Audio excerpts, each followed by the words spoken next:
വാളയാറിൽ കൊല്ലപ്പെട്ട രാംനാരായണൻ ബക്കേലിന്റെ മൃതദേഹം ബന്ധുക്കൾക്ക് കൈമാറി. തൃശൂർ മെഡിക്കൽ കോളേജിൽ എംബാം ചെയ്ത ശേഷമാണ് മൃതദേഹം കൈമാറിയത്. മൃതദേഹം വിമാനമാർഗം നാട്ടിലെത്തിക്കും.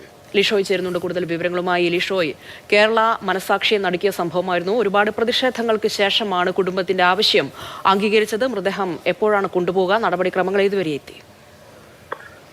മൃതദേഹം തൃശ്ശൂരിൽ നിന്ന് കൊണ്ടുപോയി. ഇന്ന് പുലർച്ചെയാണ് ഈ മൃതദേഹം എംബാം ചെയ്ത ശേഷം ബന്ധുക്കൾക്ക് കൈമാറിയത്. വിമാനമാർഗം ഇനി നാട്ടിലേക്ക് കൊണ്ടുപോവുകയാണ് ചെയ്യുക. ഈ സർക്കാർ ധനസഹായം പ്രഖ്യാപിക്കാത്തതും അതിനോടൊപ്പം തന്നെ സർക്കാരിന്റെ ഭാഗത്തു നിന്നും ഈ പ്രതികൾക്കെതിരെ കർശന നടപടികൾ വേണമെന്ന നിർദ്ദേശവും ഒക്കെ തന്നെ ആവശ്യപ്പെട്ടുകൊണ്ട് കഴിഞ്ഞ ദിവസങ്ങളിലൊക്കെ തന്നെ പ്രതിഷേധം നടന്നിരുന്നു.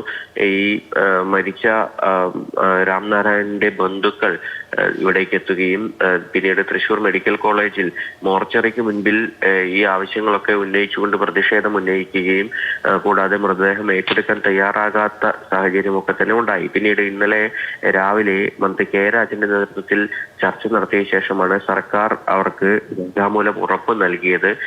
ഈ ഉറപ്പിന്റെ അടിസ്ഥാനത്തിലാണ് പിന്നീട് ഈ മൃതദേഹം ഏറ്റെടുക്കാൻ തയ്യാറായതും അതിനോടൊപ്പം തന്നെ തുടർ നടപടികളുടെ ഭാഗമായി മൃതദേഹം നാട്ടിലേക്ക് കൊണ്ടുപോകാൻ എന്ന് സമ്മതിച്ചതും. എന്തായാലും ഇന്നിപ്പോൾ അല്പസമയം മുമ്പാണ് മൃതദേഹം ബന്ധുക്കൾക്ക് കൈമാറിയത്. വിമാനമാർഗം ഇനി മൃതദേഹം നാട്ടിലേക്ക് എത്തിക്കും. അതിനുവേണ്ട എല്ലാ ചെലവുകളും സർക്കാർ തന്നെയാണ് വഹിക്കുക. വാളയാറിൽ കൊല്ലപ്പെട്ട രാംനാരായണൻ ബക്കേലിന്റെ മൃതദേഹം ബന്ധുക്കൾക്ക് ഒടുവിൽ കൈമാറി. തൃശൂർ മെഡിക്കൽ കോളേജിൽ എംബാം ചെയ്ത ശേഷമാണ് കൈമാറിയത്. ഇനി വിമാനമാർഗമാണ് നാട്ടിൽ എത്തിക്കുക. ലിഷോയാണ് വിവരങ്ങൾ നൽകിയത്.